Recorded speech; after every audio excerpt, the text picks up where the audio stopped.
இயேசுவின் நாமத்தினாலே இந்த மாலை நேரத்திலே உங்களை அன்போடு கூட வாழ்த்துகிறேன். வேதத்தின் வெளிச்சம் என்ற நிகழ்விலே நீங்கள் அழைக்கப்பட்ட அழைப்பை பாருங்கள் என்ற வசனத்தை நாம் தியானித்துக் கொண்டே இருக்கிறோம். உபாகமத்தின் புஸ்தகம் 1 அதிகாரம் 36 வசனத்தை நாம் வாசிக்கின்ற போது, எப்புன்னேயின் குமாரனாகிய காலேப் மாத்திரம் கானான் தேசத்தை காண்பான், அவன் கர்த்தரை உத்தமமாய் பின்பற்றினபடினாலே நான் அவன் மிதித்து வந்த தேசத்தை அவனுக்கும் அவன் பிள்ளைகளுக்கும் கொடுப்பேன் என்று ஆணையிட்டார் என்ற ஒரு வசனத்தை நாம் இங்கே வாசிக்கிறோம். கர்த்தருடைய வசனத்தை நாம் வாசிக்கின்ற பொழுது, காலேப் கர்த்தராகிய ஆண்டவரை உண்மையாய் பின்பற்றினான், உத்தம இருதயத்தோடு கூட பின்பற்றினான். உத்தமம் என்ற ஒரு வார்த்தை பிழையற்ற குற்றமற்ற ஒரு வாழ்க்கையின் அனுபவத்தை குறிக்கிறது. ஆங்கிலத்திலே பிளேம்லெஸ் என்ற ஒரு வார்த்தையை நாம் வாசிக்க முடியும்.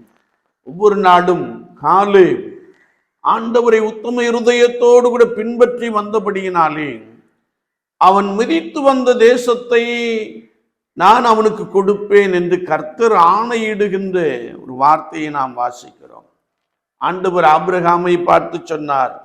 ஆதியாகமத்தின் புஸ்தகம் 12 அதிகாரம் 1 வசனம், 17 அதிகாரம் 1 வசனத்திலே நாம் வாசிக்கின்ற பொழுது, நீ எனக்கு முன்பாக நடந்து கொண்டு உத்தமனாயிரு என்று சொன்னார். சுவாச வாழ்க்கையிலே நாம் எல்லாரும் கர்த்தருக்கு முன்பதாக உத்தம இருதயத்தோடு கூட உத்தமமாய் நடக்கின்ற அனுபவத்தோடு கூட காணப்பட வேண்டும் என்பதை குறித்து வசனம் மிக ஆழமாக கற்றுக் கொடுக்கிறது.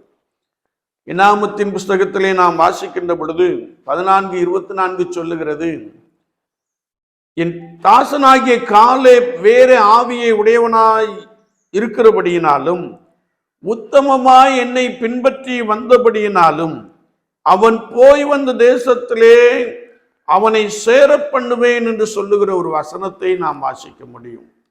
என்னை கேட்டுக்கொண்டிருக்கிற என் அன்பு சகோதரனே சகோதரியே, கானான் தேசத்தை வேவு பார்க்கும்படியாய் அநேகரை மோசே அனுப்பி இருந்தார்.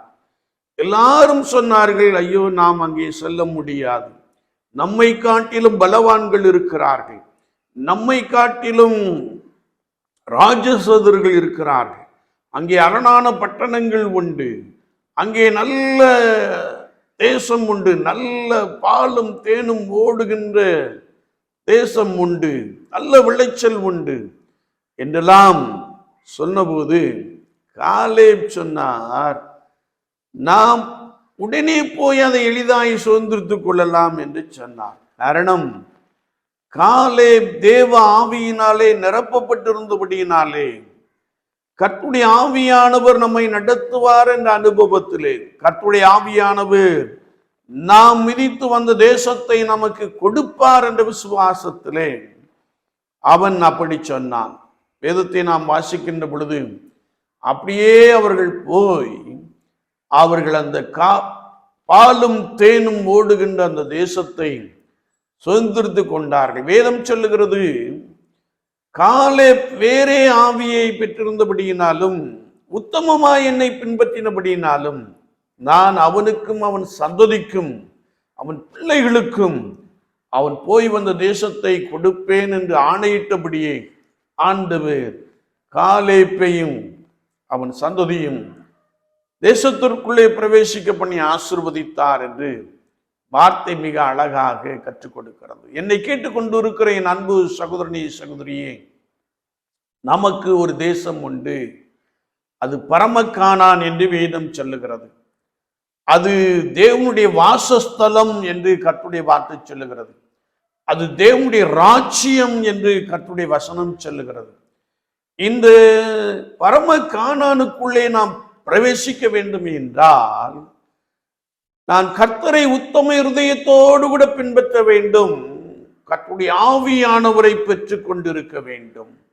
ஒருவன் ஜலத்தினாலும் ஆவியினாலும் பிரவாவிட்டால் தேவனுடைய ராஜ்யத்திற்குள் பிரவேசிக்க மாட்டான் என்று மெய்யாகவே மெய்யாகவே உனக்கு சொல்லுகிறேன் என்ற வசனத்தின்படியே எந்த ஒரு மனிதன் ரட்சிப்பின் அனுபவத்திலே நிலைத்திருந்து ஆண்டவருடைய நாமத்தினாலே உத்தமமாய் அவரை பின்பற்றுகிற அனுபவத்தோடு கூட தேவ ஆவியானவரை பெற்றிருக்கிறார்களோ, பரிசுத்த ஆவியின் வல்லமையினாலே நிரப்பப்பட்டிருக்கிறார்களோ, கர்த்தருக்குள் பலமாய் நிலைத்து வாழுகிறார்களோ, கர்த்தரோடு கூட இருந்து இருக்கின்ற ஒரு பெரிய அனுபவத்தை பெற்றுக்கொள்ளுகிறார்களோ, அவர்களுக்கு ஆண்டவர் இந்த பூலோக வாழ்க்கைக்கு பின்பதாக தமது 2ஆம் வருகையிலே பரலோகத்தின் அனுபவத்தை, பரம கானானை சுதந்திரத்துக் கொள்ளுகிற அந்த பெரிய அனுபவத்தை ஆண்டவர் நமக்கு கொடுக்க போதுமானவராக இருக்கிறார்.